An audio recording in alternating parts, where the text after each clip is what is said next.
The Twitter lady basically motivated the entire thing. We raised about $200,000 and it was a really huge deal to us. And by the end of 2015, we were down to our last 1 million, 2 million now. Everyone was like, why would people save with you instead of the banks? 9 years after launching, Piggyvest has paid out over 3 trillion naira to more than 6 million users, becoming Nigerians' largest digital savings platform. This isn't just a startup story, it's one that leaves you with lessons worth paying attention to, which we will be unpacking later in this video. This is how 3 friends turned a viral tweet about a wooden savings box into one of Nigerians' most trusted fintech companies.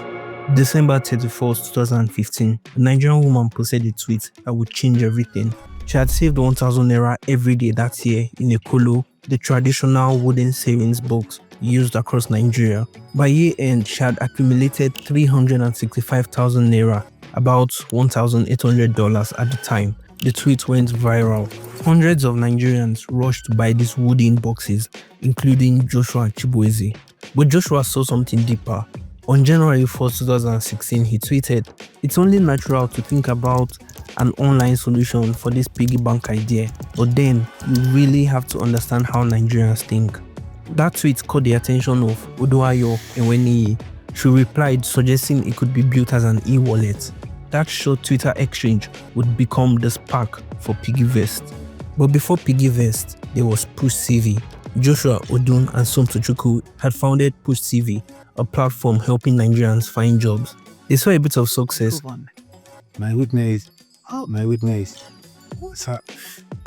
My weakness in this life is something that makes me to be ashamed, but I will share it. If you really ask, my weakness is fried plantain. Fried plantain with gizzard. Fried plantain. Fried plantain with gizzard. But by December 2015, Push CV had run out of money and the team had just laid off most of their staff. At some point, we raised like a bridge funding round for Push CV. Then in 2015, I think we raised about $200,000 and it was a really huge deal to us. And we then we had a new office and then we hired like so many people. And then we operated and we weren't paying so much attention to the bottom line and then we ran out of money. That Christmas, the 3 co-founders were scattered across the country, talking constantly on WhatsApp, trying to figure out what to do next. Then that Kolo tweet dropped. The conversation started on Twitter between Joshua and Odun, then moved to WhatsApp. The one question they wanted to answer was, is there a way to digitize this? 2 weeks later, in mid-January, they had their MVP, but they needed validation. Joshua reached out to the same Twitter user who had sold him the wooden kolo and pitched the digital version. That user became Piggy Bank's user 0. His feedback gave the founders the confidence they needed and he validated the idea before the world saw it. By April 2016, they officially launched piggybank.ng. Their goal wasn't world domination, it was simple. If we get 1,000 people to use this, we'll be fine. Their very first tweet brought in 300 sign-ups in 2 days. By the end of 2016, they had about 700 users who had collectively saved 21 million naira. It was proof that the idea was working. But fintechs in Nigeria have one massive obstacle: trust. No matter what you do, no matter how you explain to people, there would always be people that will be skeptical about what you do. Because Nigeria is generally a low trust environment. And for this to work, you must basically prove what you're selling, right? You realize that if Piggy Bank consistently kept its promises, users would do the marketing for them. In December 2016, they introduced free withdrawal days each quarter, like December 31st, where users could withdraw their savings plus interest at no cost. When the first withdrawal day came, people posted screenshots, testimonials, and receipts. Somewhere around December 31st and January 3rd, they crossed their first major goal, 1,000 users. Fast forward to the end of 2017, the users on the platform has saved close to R1 billion. In May 2018, Piggy Bank raised a $1.1 million seed round, led by Lead Path Nigeria with Village Capital and Ventures platform. What will you be doing with this seed funding that you've got? Well, so we're going to use it to develop our finance team, finance and operations actually. So we're very strong in tech already. So we're going to use it to develop our finance team. Also for the product, tech products, we're going to definitely beef it up and also to execute these partnerships. So to be able to execute this partnership, do some marketing with the partnerships. That same year, they acquired Gold Microfinance Bank, securing their own banking license. This was massive because operating under their own license gave them the legal standing to scale as a regulated financial institution. They also got SEC fund management registration, giving them the authority to offer investment products. Piggy Bank was no longer just a savings app. In April 2019, the company rebranded from piggybank.ng to Piggyvest. The rebrand signaled an expansion from simple savings to include investment and wealth management products. But here's the thing, we don't realize that the problem they were solving went deeper than just discipline. Nigeria operates a cash-heavy bank-led system, and this means people need to constantly save to fulfill any need, whether it's buying a car or paying rent. Most payments are made in bulk, upfront, and in cash. Piggyvest leaned into that reality, offering interest on savings and building products that matched how Nigerians actually live. In 2021, they made a bold branding move, sponsoring Big Brother Naija. The proposal was for Piggyvest, but they agreed that their other products, Abeg, now Pocket app, needed the exposure more. The exposure exploded the social product, which gained 2 million users in 3 months. In July 2021, they acquired Civi.ng, a competing wealth management app. They onboarded Civi users onto the Piggyvest platform, expanding their reach even further.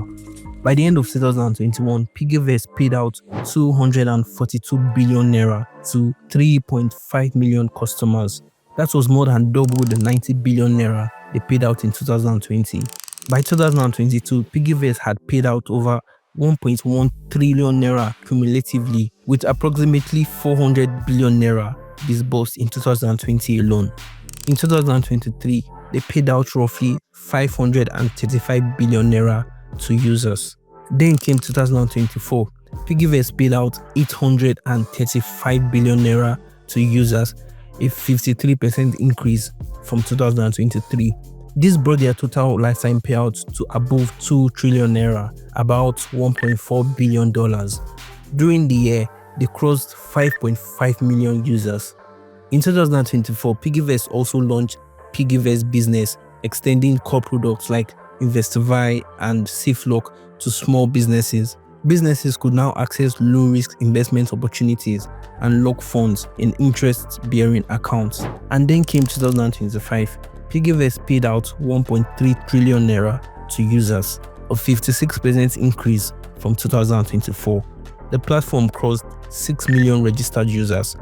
Since inception in 2016, Piggyvest has now paid out over 3 trillion naira to users. A key infrastructure shift happened in 2025. The company launched its own in-house payment system powered by Pocket app. According to Joshua, this gave them more reliability and control over deposits and payouts. But beyond the numbers, Piggyvest offers important lessons, especially for founders, builders, and anyone trying to create something meaningful. 1. Big companies often come from small local insights. Piggyvest didn't start with a global fintech trend. It started with a wooden box Nigerians already trusted. The best ideas don't always look revolutionary, they just solve real problems really well. 2. Timing matters, but resilience matters more. 3. Trust is more powerful than marketing. Piggyvest didn't grow because of ads, it grew because the users got their money back. In markets where trust is fragile, consistency beats hype. 4. Build for how people actually live, not how systems are designed. 5. Regulations can be a growth strategy. Acquiring a bank and getting licensed wasn't flashy, but it gave Piggyvest credibility, stability, and the freedom to scale. And finally, growth compounds quietly. There was no single overnight moment, just years of execution, iteration, and trust building.